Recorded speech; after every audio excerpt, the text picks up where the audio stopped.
presented remotely from Ali. It's large-scale interactive conversational recommender systems.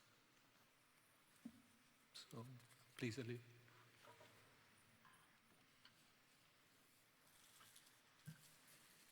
Hello, everyone. Welcome to our presentation. My name is Ali, and this is a presentation for larger scale interactive conversational recommender system using actor critic framework. This is a joint work with Professor James Allan and Philip Thomas from University of Massachusetts Amherst. Let's start with a brief description of interactive conversational systems. In interactive conversational systems, we have a system and we get the request from the user. For example, can you find me a mobile phone on Amazon? And in each turn of the conversation, the agent can ask some question or recommend some items and get the feedback from the user. And the user can answer the question and have some feedback over the item that the system shows. And finally, we hope that at the end of the conversation, we can return the target item to the user. There are some prior work on this task, but there are some shortcomings with existing conversational recommender systems. They usually cannot jointly learn the dialogue policy and the recommendation model at the same time. Also, they cannot handle the large discrete action space or a massive collection of items in this task. And also, they usually consider a constant reward for each question. This means that they assign a positive reward for each question in a successful conversation. But we need to identify the bad question even in a successful conversation. So we need to estimate a value for each question in the conversation. So our goal based on these shortcomings is designing a unified model for conversational recommender system that jointly learn the dialogue policy and the recommendation model at the same time. And also we want to estimate the value of each question in a conversational recommender system. Also, we want to recommend items from a massive collection of possibilities. So based on these goals that we have, they used reinforcement learning in our approach. In reinforcement learning, you have an agent and there is an environment, and the agent take an action and the environment get the action and return the next state and reward to the agent. And in this loop, the agent can learn more to get more reward. Reinforcement learning is an effective approach for various problems, summarization, machine translation, image captioning. And if we need to use this approach in our model, we should define a state, action, reward, and transition. So for the state, our inputs are initial requests that we get from the user, the question that the system asks, and the answer that we get from the user. So we use GRU network for generating the state representation. The GRU get the initial request, question, and the corresponding answer. And also we use a user ID for each user and learn an embedding for each user to generate personalized question and personalized recommendation. And this is our state representation. Obviously, we have two kinds of action: ask a question or recommend some items. But there are two challenges with that. For question space and item space, we have two different sizes, and they can be so different. So also we need to handle the large discrete action space or a massive collection of items. Consider that we have an actor here, and the actor is a fully connected network. So the output of the actor is one of these actions. Item can be from one of these item space, question or item. But as you can see, in most cases, item space is much larger than the question space. So there are two problems with that: low probability to ask a question, and also low probability to find the target and get the positive reward. If we cannot get the positive reward, we cannot learn. So we should handle this problem.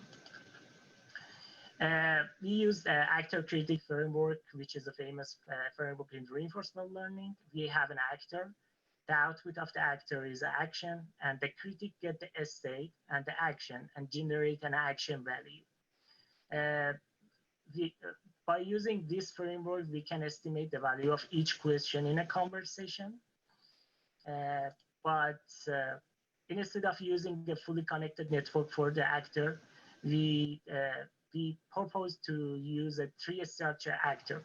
And then in the root, the actor should decide between two kind of action. In the left side of the tree, you can see that the items. In the right side, you can see the question. And at the root, the actor should decide between these two kind of action. And finally, we can find that the items in the leaf nodes or question in the right side of the tree. So the actor should find the path from the root to one of these leaf nodes. For each layer of the network, for each layer of the tree, we use a different kind of reward. For the first layer, we use a low reward, but the maximum reward can be earned at the leaf nodes. This means that if the actor can find the target item at the leaf node, the actor gets the maximum reward. But if the actor finds some partial path from the root node to the leaf nodes or target item, we can have some positive reward for the actor. And in this way, the actor can learn something. Because if we have consider that an example that we have just one target item in the collection, so the actor should find the target item between lots of items that get the so negative reward. And in this way, the actor cannot learn. But if the actor can find some partial way from root node to the leaf node, we can have some positive reward for the actor, and in this way, the actor can learn more. The transition is defined based on two kind of action that we have. The first one, that if the action is between the question space, we add the question and the corresponding answer to the current state. But if the action is between the item space, we simply replace the current state to next state. We use two categories from Amazon product dataset, and we use two evaluation metrics, NDCG at 10 and MRR. You can see some statistics from the collection, the number of user query pairs, and the number of questions that we have in these two categories. We compare our model with the 7 baselines here and two data set, and our model can outperform all the baselines in two data set. The reason is that our model can learn the dialogue policy and the recommendations policy at the same time. And also, there are some positive reward for the actor, even the actor cannot find the target item in our model. So in this case, the actor can learn something, even if the actor cannot find the target item. And in the next training step, the actor can find the target item to get more reward. We had two kind of action in our model, asking question and recommending item. We want to make sure that the actor is learning for both actions. So we report the average reward for both action here. The left figure is the average reward for asking question. In the middle, you can see the average reward for recommending item. And finally, the average reward for both action. And be sure that the actor can learn for both action here, because the actor get them reward for both actions. As a conclusion, we designed a unified framework based on actor critic framework to jointly learn the dialogue policy and recommendation model at the same time. Our actor can have a flexible interaction with the user to find the target item and recommend that to the user. And we use a tree structure actor to handle a massive collection of possibilities, which is an important problem. And we show that our model can outperform competitive baseline on real-world user purchasing data. Thank you for your listening. If you have any question, I would be happy to answer.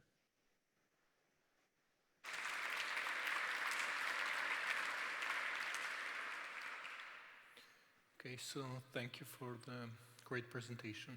So I was wondering, if the actor ends up in the item space, can it go back to the question space and vice versa? Yes, in each step of the conversation, the actor can decide between, okay, now I should ask the question or recommend the item. If the actor decides that, okay, now I should recommend the item, in the next step, the actor can decide to ask a question. Okay, thank you very much. So we have another question, actually.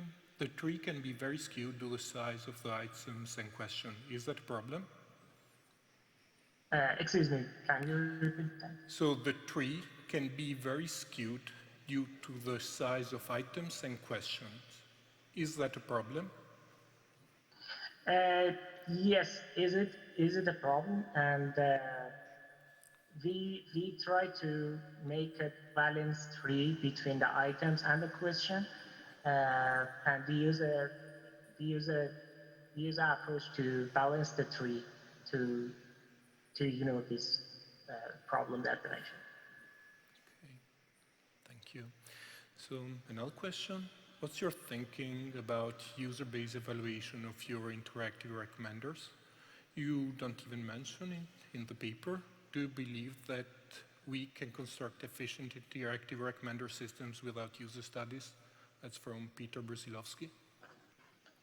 Yes, that's a very good question. And we use the real-world user purchasing data in our data set, but absolutely, if we have some user study on this task, that would be better.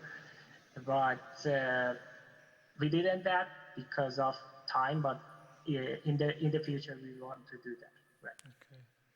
Thank you very much for your presentation. Thank you.